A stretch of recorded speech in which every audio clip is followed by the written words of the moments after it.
packaging changes the product.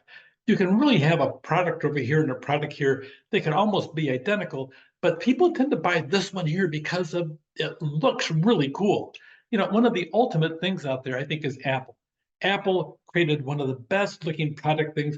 Whenever I got my iPad several years ago, and my iPad, I received it. It's a beautiful white hard box, and you open it up, and it's hard to get in.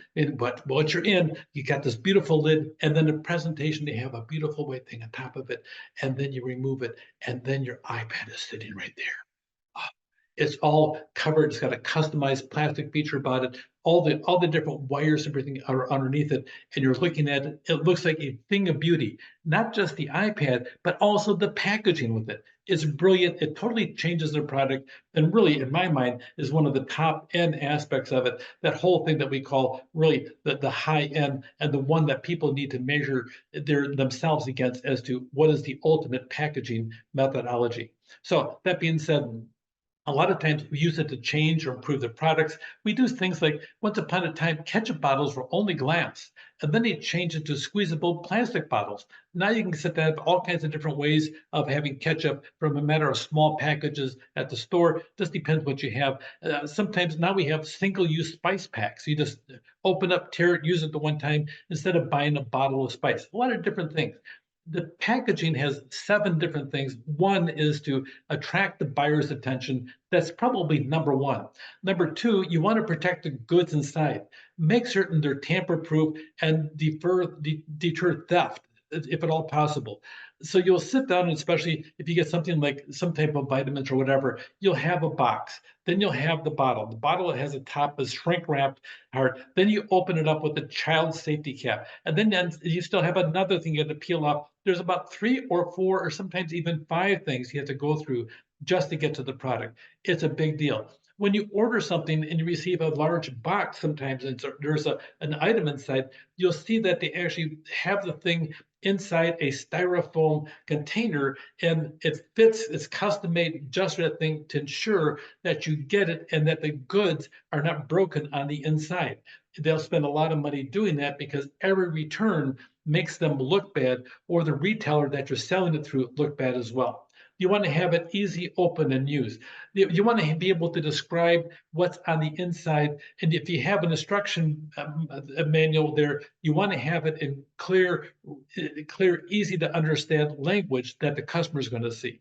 It's going to explain the product's benefits as to how it's going to benefit the life of the end user, warranty information, warnings, and also, oh, by the way, we'll toss in how much it costs and the overall value and the uses for it. Sometimes you have some really cool things. Here's a whole series of things, innovative packaging, where there looks like boxes of fruit. That being said, I'll bet there's banana flavored stuff inside the one shaped like a banana and watermelon. Duh, it's fabulous, and it's a great marketing thing, and kids love the packaging. And on the inside, they have candy, and the candy can even be mediocre. I'm not certain if it is with these, but the candy could be, but it just looks really good to buy. It would be fun to give away as a gift to somebody.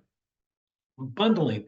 A lot of times they'll sit down and they'll add things to the package, and they have to meet all the criteria, those 7 different attributes you mentioned earlier. And sometimes you want to bundle it. So it's kind of like the total product thing we first talked about in this chapter. So it depends what's out there, because overall, the whole thing, you want to say, make certain that the person that's getting it gets a really good value of it. And then if you can package it, bundle, like over here on the right-hand side, those come in a 6-pack, you'll see different things because you have the package, which is very attractive. And then on top of that, there's multiple different flavors for it. Therefore, you have a higher end and you could sell it for. A lot of times you have nutrition aspects over there. What exactly does organic mean? Once upon a time, there was no definition of what organic meant, and people were fabricating their different things of, well, this is what organic means to me. Well, now there's standards out there that maybe people are following. You have to really have 3 years in a row of actually having all natural organic things without any kind of artificial sprays or anything else. So now we have a different methodology as to what organic means. But whenever somebody comes out with another name, sometimes it's a matter of all natural. Well, what does all natural mean? Okay, chemicals are all natural too. Okay, you can pump them out of the ground. So it just depends what natural means. So be careful about falling for things that mean nothing. Make certain if they have a definition of it, that the definition means something real in the marketplace. Brands. We like brands.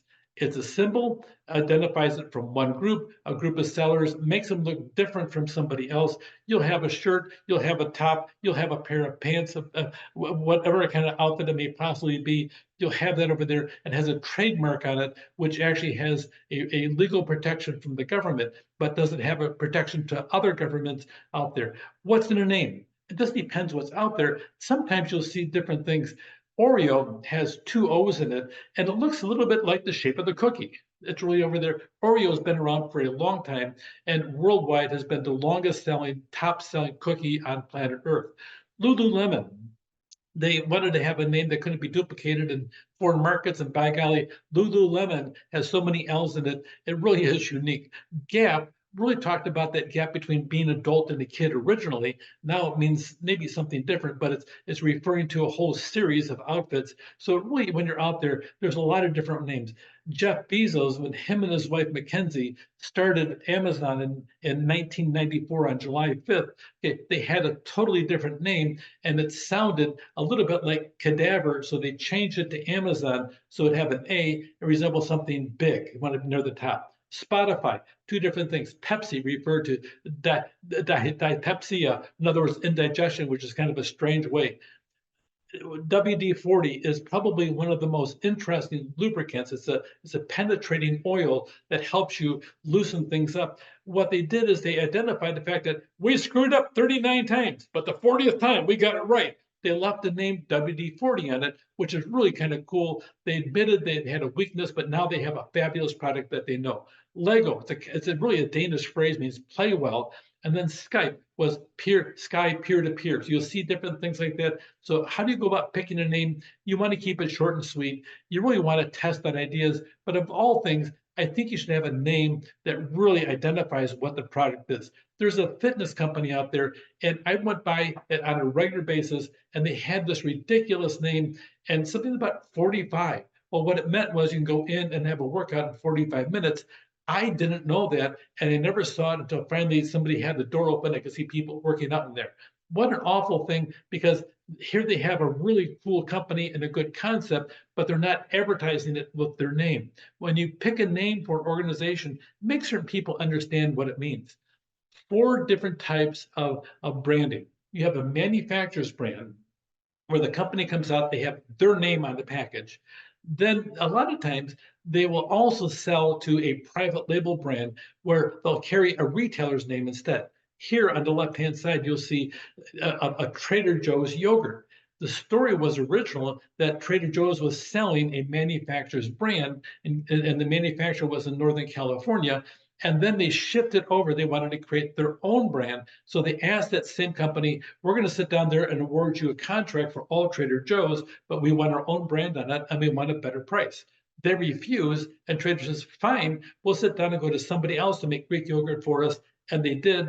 The company sued, saying, oh, we were their supplier. And the court decided with Trader Joe's, they have a legal right to have their own brand. And I'm sorry, but you didn't have it. So to this day, Trader Joe's does not carry their brand and never will probably, but it's a private label. You'll also see Costco has its own brand, and I'm certain you'll figure out what that is too as well. And then sometimes you have generic goods.